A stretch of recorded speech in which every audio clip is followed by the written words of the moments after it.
In the thick fog, the 100-meter giant beast, Kong, suddenly appeared. People scattered and fled like ants.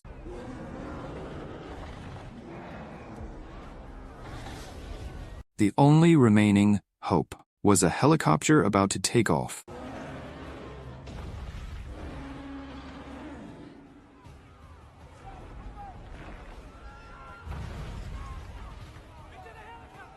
Dr. Keiko Miura and her group made an emergency escape. However, the unknown was just beginning.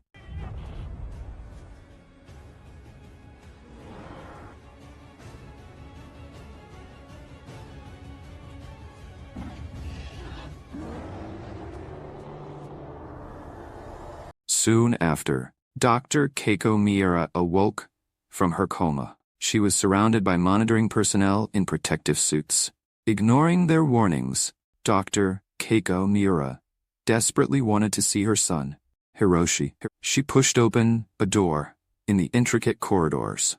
A bright flash of light appeared. She found herself in a massive offshore base. Her son, who had followed her, explained. It turned out that this colossal vessel was Monarch's 18th outpost. The reason Dr. Keiko Miura looked so young was because Kate and her group had just rescued Dr. Keiko Miura, who had been missing for decades, from a mysterious zone called the Axis Mundi. But the cost was tragic. Due to Kong's appearance, 16 people died on the spot. The team leader, Colonel Lee Shaw, had even stayed behind in the Axis Mundi to cover their retreat, his fate unknown. The Apex base on Skull Island was also completely destroyed. Tim discovered that not only was Kong acting violently, all the monsters on the island went berserk.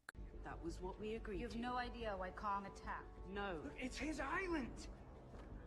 The only reason he lets us stay there is if we don't stir the pot. Well, we stirred the pot. Yeah, no shit!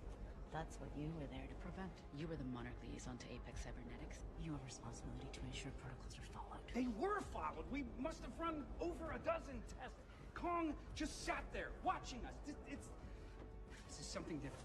To everyone's surprise,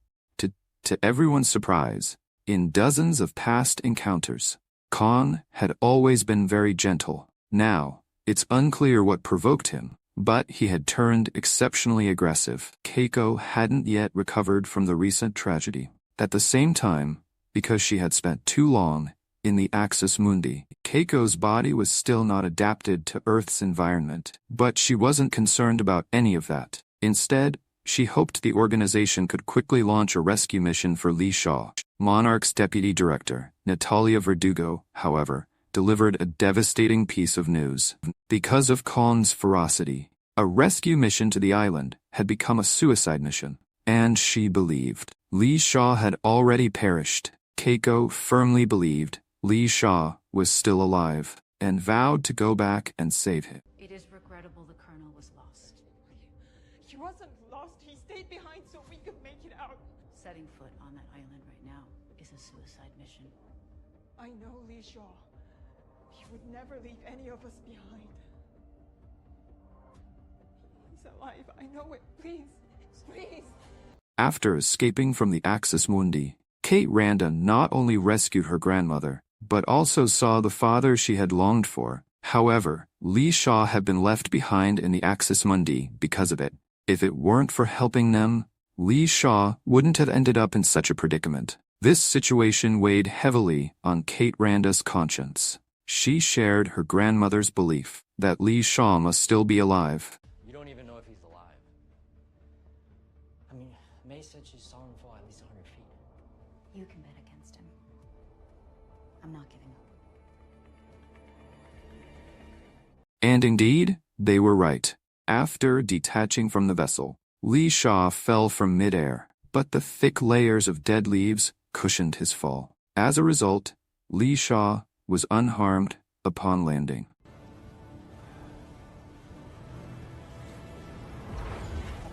The only downside was this. In the blink of an eye, the portal quietly sealed itself shut. Due to her physical discomfort, Keiko slipped back into unconsciousness. Hiroshi stayed by her bedside, tending to his mother. But Kate couldn't stop worrying about Lee. She insisted on returning to rescue him. Going back for Shaw. Going back?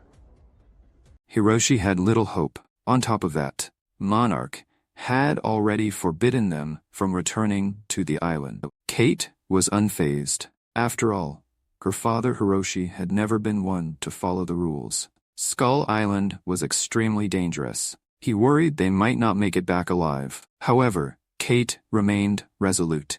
She was determined to go on the rescue mission. But it's not an excuse for you to do something I'm crazy. not asking for permission. Then I'm coming with you. Given May's performance during the operation, Monarch's leadership wanted her to continue her efforts and promised her a promising role. Because she had almost died in the Axis Mundi, May was reluctant to be drawn in. However, when Kate approached her to make her case, May found herself in a dilemma. To rescue Lee, she pleaded for May's help. I'm not letting them leave without Shaw. Kate, please. I need your help. During their time together, May had already become an integral part of this small team, so she ultimately decided to help. To divert the organization's surveillance, May proactively struck up a conversation with Supervisor Tim. On the monitors, Kate, Randa, and her group were preparing to sneak off the ship. With May's assistance, their actions went completely unnoticed. And so, Kate, Randa, and her companions defied the organization's orders, stole a lifeboat, and secretly returned to Skull Island.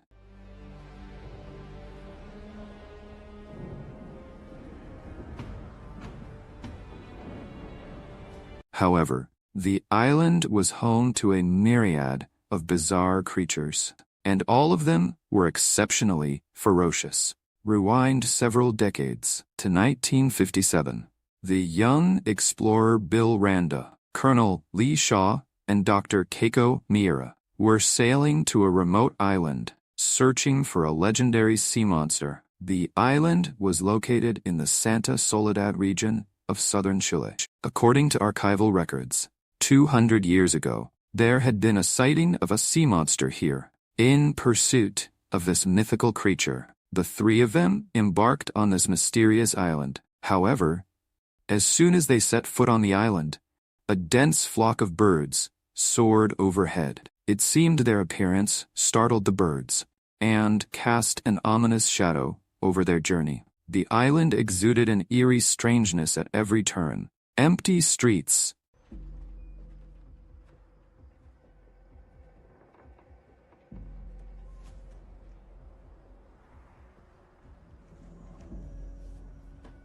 and mysterious totems hung on the walls. The locals seemed very resistant to the strangers' arrival, their eyes constantly avoiding them. Upon reaching the village's central square, a mysterious totem stood in the very center, with fresh bloodstains on it.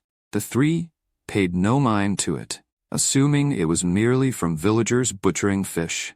As they stepped into a bar across the way, the appearance of strangers immediately put everyone on edge. Colonel Lee Shaw felt a faint unease, but Bill Randa was drawn to a specimen hanging from the beam.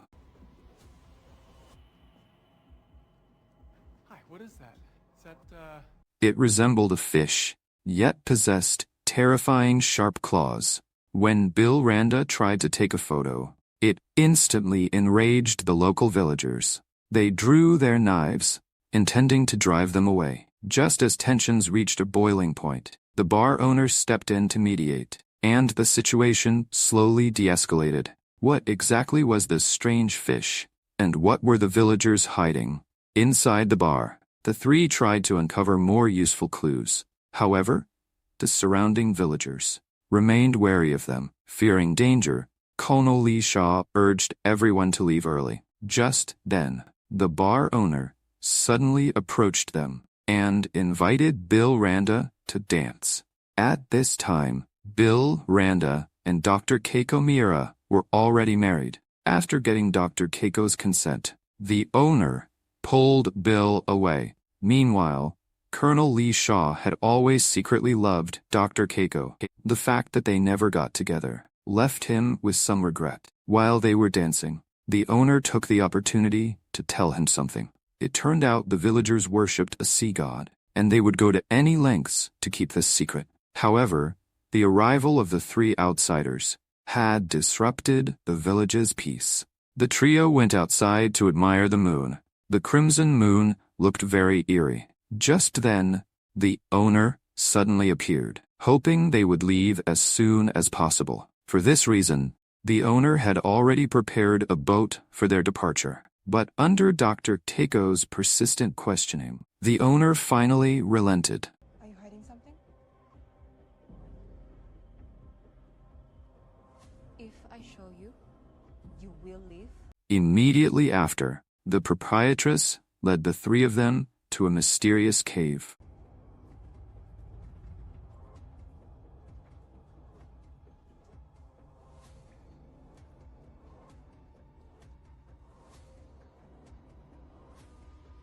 The murals on the walls revealed the villagers' secret. The sea god they worshipped was actually an ancient behemoth. Los del mar. To rescue Lee, who was trapped in the Axis Mundi, Kate and her group ventured onto the island. This island had gone completely wild. The storm circle was shrinking at an alarming rate. They had less than 6 hours left, so they had to pick up the pace. However, while struggling through the jungle, they encountered an unexpected situation.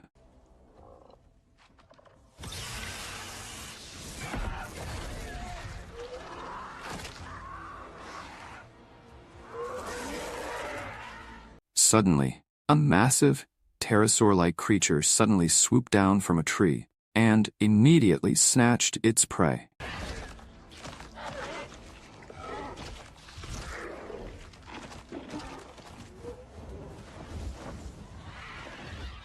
But this was just the appetizer. After traversing the dense jungle, they passed through an open area. To their utter surprise, they had walked right up to the sleeping Kong.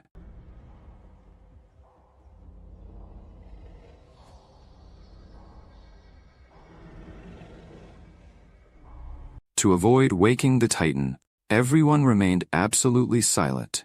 If nothing went wrong, something unexpected happened.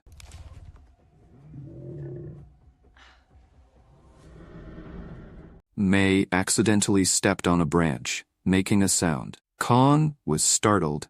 Everyone held their breath and quietly tried to circle around.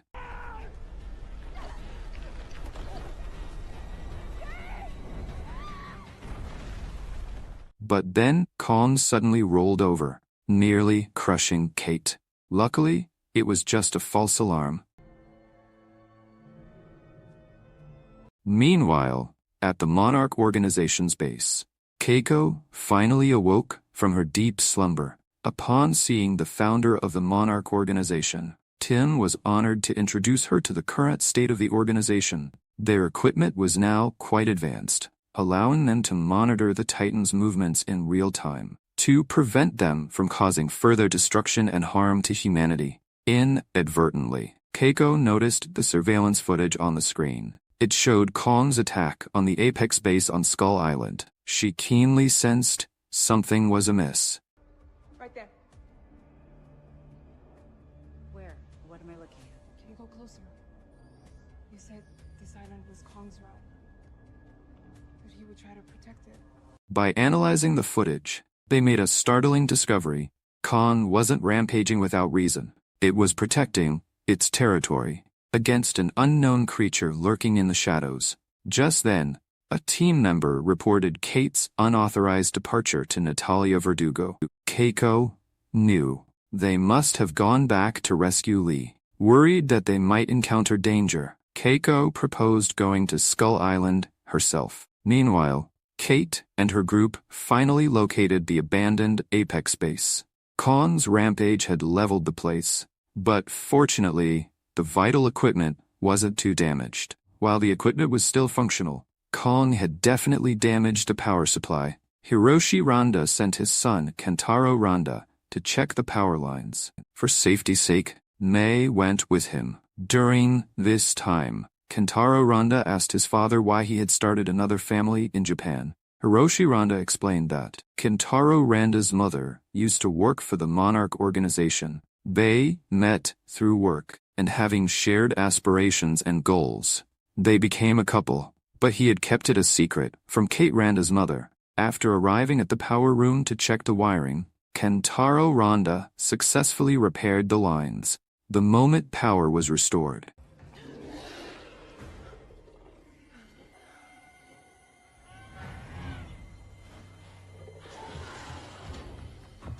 a monster with sharp claws suddenly burst through the doorway. Kentaro Randa grabbed May and quickly dodged, creating a diversion to lure the monster away. However, their presence was still discovered by the monster. In the nick of time, Kentaro Randa burst out driving a forklift.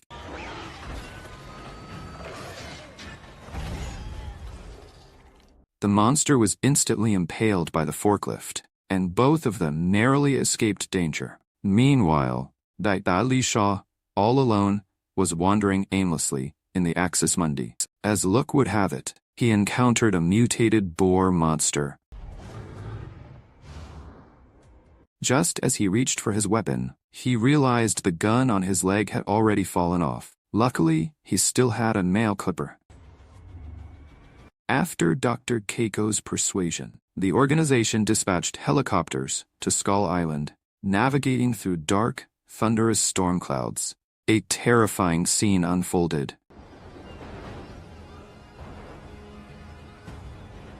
Just as Hiroshi was connecting the device, he suddenly hesitated. Reopening the portal was too dangerous. No one knew what would happen. Soon, the rescue helicopter led by Dr. Keiko arrived at the scene, but the storm circle was about to close. They had to evacuate immediately, despite her father and grandmother's pleas. Kate, undeterred, forcibly activated the time-space device.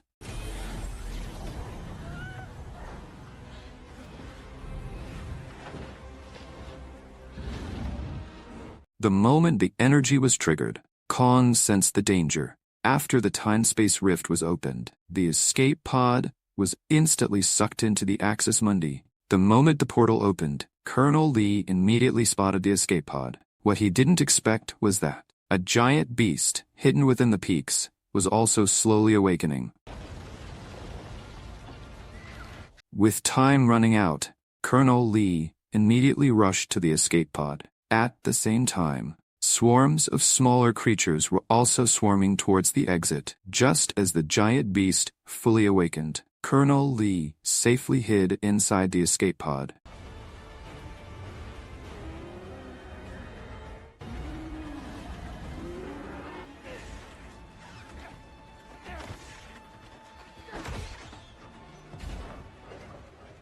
The immense temporal distortion pulled everything nearby out of the portal.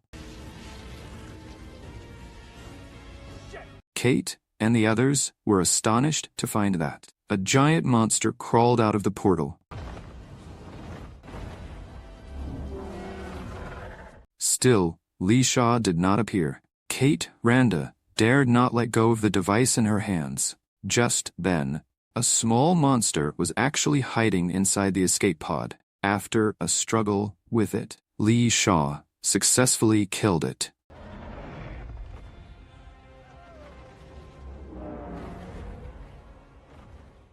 In the nick of time, an escape pod burst out of the portal, and the one piloting it was the missing Li Sha. Just then, Kong, hearing the commotion, rushed over. It immediately destroyed the spatial temporal tunnel.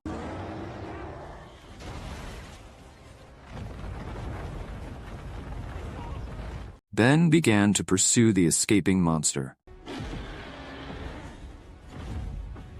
Amidst the chaos, everyone boarded the helicopter. However, just as they were taking off, Natalia Verdugo went missing in the confusion. Shortly after ascending, they saw Kong's silhouette. The hell is that thing? The mysterious monster escaped into the sea, and Kong, arriving a moment too late, could only beat its chest in frustration. Watching the monster get away. What connection is there between Kong and the mysterious sea god? Feel free to leave your theories in the comments section.